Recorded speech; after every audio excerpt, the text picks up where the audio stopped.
Thanks for listening. This is Brian Hurley from Business Performance Improvement. The podcast Lean Six Sigma Bursts are short lessons, comments, Q&A, and insights. If you have a question, send your question through the Anchor app, and we might feature you on a future episode. Or contact me at biz-pi.com. One of the common problems I run across with people who have taken a class I've taught is they're ready to do a project, but they're really struggling to find a project to work on. So this happened the other day with someone who has taken a Greenbelt course. They want to do a project, but they're struggling to pick one. We talked through some ideas of potential projects in their own work, but they figured out that it might be better to participate with another team on an initiative that's already got a lot of momentum and is really important. So as we talked through the example and she pulled up what they had done so far, I could see that there was a lot of work already completed. And so I didn't feel like that would be a good practice, is to jump into the middle of that project or towards the end of it. But we did talk about is maybe that there's a problem within this project that hasn't been addressed yet that she could take on as a separate project. So we could do it two ways. We could have the main problem that they had, and in this case, it was an assembly process that was taking longer than they wanted. It was taking more than an hour, and they wanted to get that down under an hour.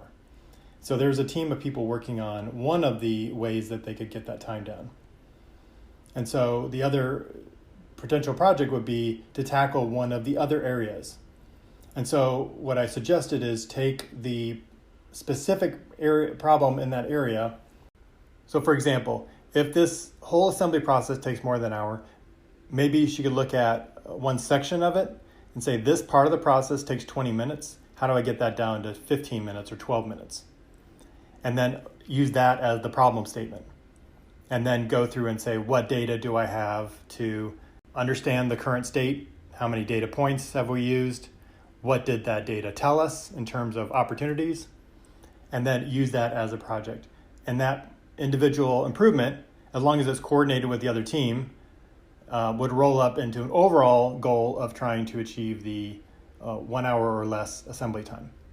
So that's one way you could do it. Another one could be that you still use the same problem statement that you have more than an hour to complete, and then you go through and just say, all right, I'm going to carve out this particular project and this particular problem within there. So there's basically two ways to do it. One is to use the overall problem that has already been defined and then go in partway through in the measure phase and pull out one specific area that's not being addressed and use that as the bulk of your project. The second piece would be to not use the overall problem, but pick a specific area or, for example, they had some feedback scores and say, I'm going to try to improve that. It's part of this bigger effort, but it might take me down a different path and look at a different part of the process that I can focus in on, and then craft out the problem statement specific to that one little area. Again, coordination is important. If there's other teams working on something similar, you want to make sure you're in the loop with them. You're not pulling on existing resources that they're trying to use to get their part of the project done. But we felt like that would be a pretty good way to handle it. The other thing I wanted to highlight is with these types of projects, what we're trying to do is go through, use the data and our observations and our discussions with team members and associates to understand the current state of the process, dig into the reasons why the process works the way it does and what's broken with that process. And then we'll come up with some improvement ideas. And if you follow the data really well, and if you have good data, it will lead you more likely to the best potential areas to improve. If you have a lack of data, then your potential solution may be off a little bit. And so whenever we come up with solutions, we don't really know if they're going to work, even if it seems intuitive or easy. So what we're trying to do with these projects is to come up with something that we can go test and validate. So how can we determine very quickly on a small scale that we're on the right track? Even if it sounds intuitive or obvious what to do, we still want to validate that. And so that requires us to think about what is the planning around our study. Maybe it's a pilot study or a small study we can do. Maybe get a subset of people and just say, are we on the right track? If this doesn't give us a 5-minute reduction, then maybe this isn't the right solution. So something that tells us we're on the right track. Then what we do is you implement that solution, and then we go and validate that it actually worked in reality. So we do a pilot study to make sure that we have some confidence that we're on the right track. Then we implement the change, and then we validate that it worked.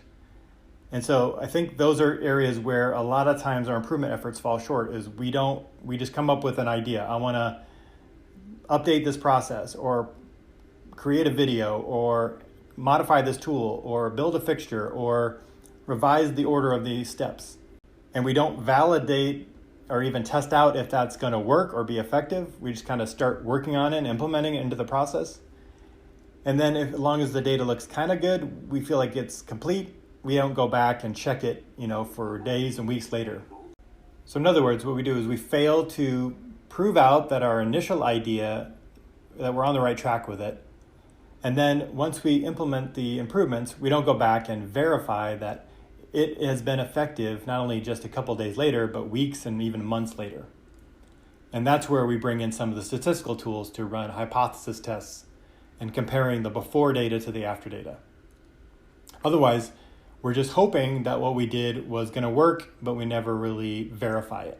And that's the key to, I think, that's not always done well in a lot of other improvement activities we do, is that pre-testing of the idea and then final validation afterwards. Because there's a lot can happen in your pilot study from when you actually roll it out.